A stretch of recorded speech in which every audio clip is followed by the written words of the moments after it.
Hi, boys and girls.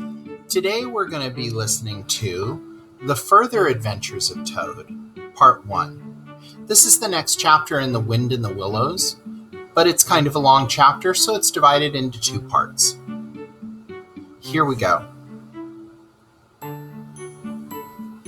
The front door of the hollow tree was faced eastward, so Toad was woken up at an early hour. The bright sunlight was streaming in on him, and his toes were exceedingly cold. Just before he woke up, he had been dreaming that he was at home in bed on a cold winter's night. He would probably have been aroused much earlier had he not slept for some weeks on straw strewn on a stone floor. Sitting up, he rubbed his eyes first and his complaining toes next, wondering for a moment where he was. And then, with a leap in his heart, he remembered everything: his escape, his flight, his pursuit, and that he was free. Free. The word and the thought alone were worth 50 blankets. He shook himself and combed the dry leaves out of his hair with his fingers. Then he marched forth into the comfortable morning sun, cold but confident, hungry but hopeful. He had the world all to himself that early summer morning: the dewy woodland, the green fields, the road itself.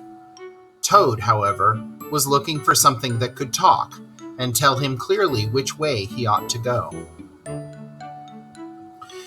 The country road was presently joined by a canal.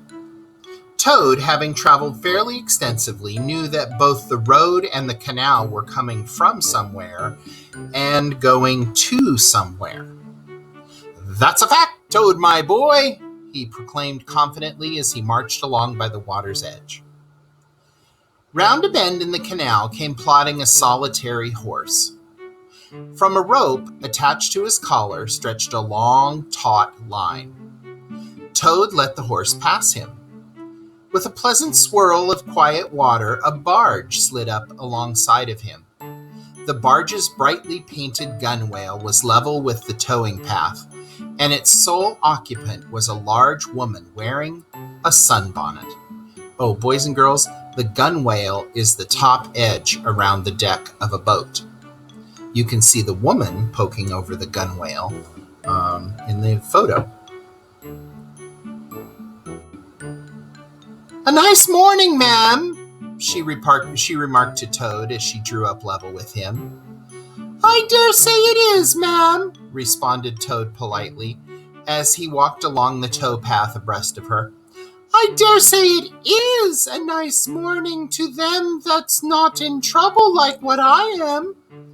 Here's my married daughter. She asked me to come here at once, so off I come, not knowing what may be happening, but fearing the worst. And I've left my business to look after itself. I'm in the laundering line, and I've left my young children too. I've lost all my money and lost my way. And as for what may be happening to my married daughter, well, I don't like to think of it, ma'am." "Where might your married daughter be living, ma'am?" asked the barge-woman. "She lives near to the river, ma'am," replied the Toad, "close to a fine house called Toad Hall. Perhaps you may have heard of it." "Toad Hall? Why, I'm going that way myself," replied the barge-woman. "This canal joins the river some miles further on, a little above Toad Hall, and then it's an easy walk. I'll give you a lift." She steered the barge close to the bank, and Toad stepped lightly on board and sat down with great satisfaction. "Toad's luck again," he thought.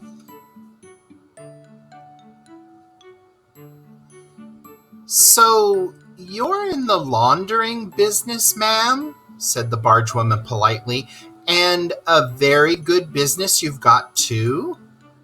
"Oh, the finest business in the whole country," said Toad airily.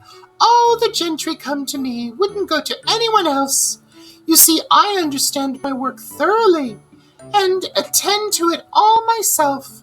Washing, ironing, clear starching, making up gents' fine shirts for evening wear, everything done under my own eye." "But surely you don't do all that work yourself, ma'am?" asked the barge-woman respectfully. "Oh, yes, of course. Well, I have girls," said Toad lightly. 20 girls or thereabouts." "Oh, so do I, too," said the barge-woman with great heartiness. "It seems you're very fond of washing." "Ooh, I love it," said Toad. "Ooh, never so happy as when I've got both arms in the washtub." "Well, what a bit of luck it was meeting you," observed the barge-woman. Why, what do you mean?" asked Toad nervously. "Well," replied the barge-woman, "I like washing too, but my husband, he's such a fellow for shirking his work and leaving the barge for me to run. I simply don't have a moment to see to my own affairs. By rights, he ought to be here now, instead of which he's gone off with the dog to see if they can't pick up a rabbit for dinner. Says he'll catch me up at the next lock. But meantime, how am I to get done with all my washing?" Now, boys and girls, I want to talk to you about what a lock is. You know that lock is that thing in the door that keeps the door closed when you don't want it to be open. But in this sense, a lock, here in this picture, you can see the canal. The canal is the body of water that's been dug and boats can go back and forth on it. A lock is the little gate so that you can raise and lower the water to get it up over hills or down hills if you need to go down in lower elevation.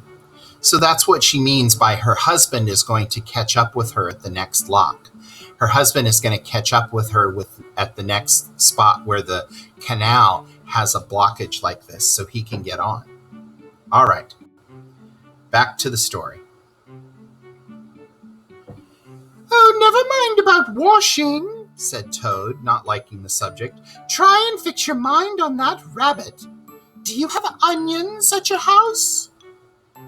"I can't fix my mind on anything but my washing," said the barge-woman, "and I wonder you can be talking of rabbits with such a joyful prospect before you. There's a heap of things of mine that need washing. If you'll just take one or two of the most necessary sort, I won't venture to describe them to a lady like you. Let's just call them under things, and put them through the wash tub, why, you'll be so entertained. You'll have a wonderful time on your ride, and you'll be helping me. You'll find a tub handy and soap and a kettle on the stove." "Here, I don't think so. Why don't you let me steer the boat?" said Toad, now thoroughly frightened, "and then you can wash your own under things. I'm more used to gentlemen's things myself." "Let you steer?" replied the barge-woman, laughing. "Ha! It takes some practice to steer a barge properly. No, you'll do the washing, and I'll stick to the steering. Don't try and deprive me of the pleasure of giving you a treat." Toad was fairly cornered. He saw that there was no means of escape and resigned himself to his fate. If it comes to that," he thought in desperation, "I suppose any fool knows how to wash some underwear."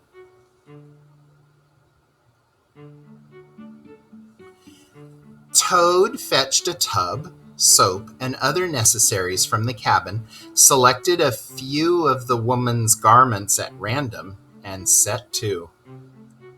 A long half-hour passed, and every minute of it saw Toad getting angrier and angrier. Nothing that he could do would remove the stubborn grime. Once or twice he looked nervously over his shoulder at the barge-woman, but she appeared to be gazing out in front of her. His back ached badly, and he noticed with dismay that his hands were beginning to get all crinkly. A burst of laughter made him straighten up and look around. The barge-woman was leaning back and laughing unrestrainedly. "I've been watching you," she gasped. "I thought you must be a humbug all along. You've never washed so much as a dishcloth in your life, I'll bet." Oh, boys and girls, a humbug here means a person who's faking or lying. Toad's temper, which had been simmering for some time, now fairly boiled over, and he lost all control of himself. "You silly barge-woman," he shouted. "Don't you dare talk to me like that. I would have you know that I am a very respected toad.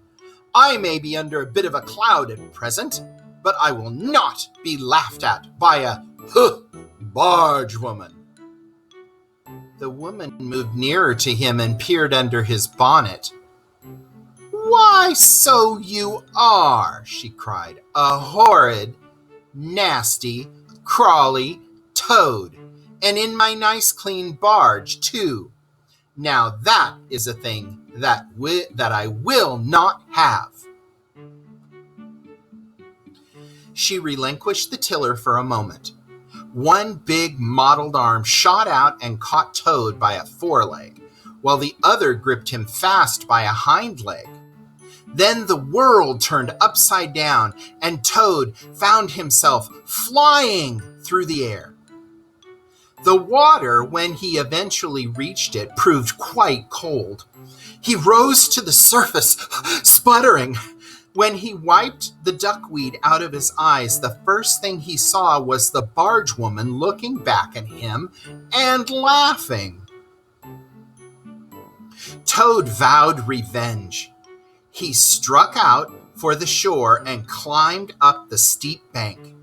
Gathering up his wet skirts, he ran after the barge as fast as his little toad legs would carry him. The barge-woman was still laughing when he drew up level with her. "Put yourself through your mangle, washerwoman," he called out, "and iron your face, and you'll pass for quite a decent-looking toad."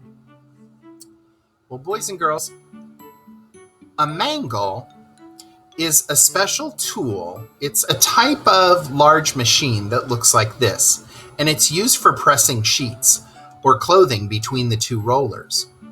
So basically, Toad told her to put her face in that thing.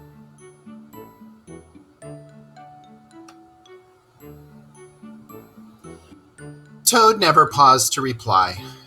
Solid revenge was what he wanted, and he saw it just ahead of him. Running swiftly on, he overtook the solitary horse, unfastened the tow rope, jumped on the horse's back, and urged it to gallop forward. He steered the horse toward the open country, abandoning the towpath and the barge behind him. He looked back and saw that the barge had run aground on the other side of the canal. Toad laughed aloud as he continued to spur the horse onward. The barge horse was not capable of galloping along the countryside, and its gallop soon subsided into an easy walk. But Toad was quite content with this, knowing that the barge was not moving at all. Why do you think the Toad is feeling contented right now? Boys and girls, that's the end of The Further Adventures of Toad, Part 1, from The Wind in the Willows.